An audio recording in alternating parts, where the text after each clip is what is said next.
मालाडमध्ये खून झालेला आहे किरकोळ वादातून.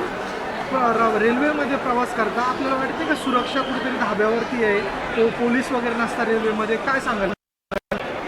सुरक्षा तर पाहिजे आपल्याला रेल्वेमध्ये, कारण आजकाल बघतोय म्हणजे भरपूर मी पण विरारवरून येतो, तर खूप म्हणजे असं हाणामारी मारामारी वगैरे म्हणजे असं बोलणं वगैरे असतं लोकांचं. माझं हे म्हणायचं आहे की आता रेल्वेची सुरक्षा एकदम अजून स्ट्रिक्ट व्हायला पाहिजे, कारण की जे पॉकेटमार आणि जे काय ते हे छोटी छोटी गोष्टीमध्ये झगडा होते आणि वार्ताचे वेगळे घेऊन जाते आणि माणसाची म्हणजे जीवाची हे नाही म्हणजे किंमत नाही समजते. आणि पोलीसवाल्यांनी पण थोडी ॲक्शन घ्यायला पाहिजे की काय हे चालते आणि थोडं वाढवलं पाहिजे सिक्युरिटी.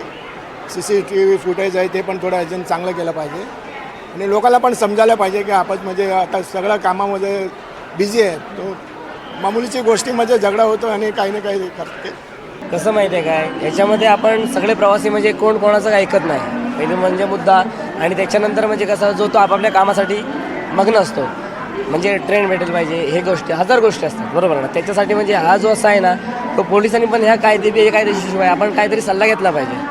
त्याच्यानंतर कसं आपण जो तो कसा टायमिंग टेबलला आपण जातो म्हटल्यावरती त्या गोष्टी आपल्या सुरक्षितपणे झाल्या पाहिजेत.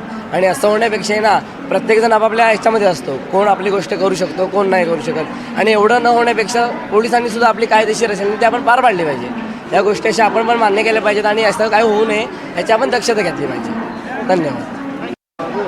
कल हादसा हो गया, ट्रेन में 2 लोग उतर रहे थे, एक ने खून कर दिया, झगड़ा हो गया, तो ट्रेन में से बहुत बड़ी समस्या होती जा रही है, क्या बताएं?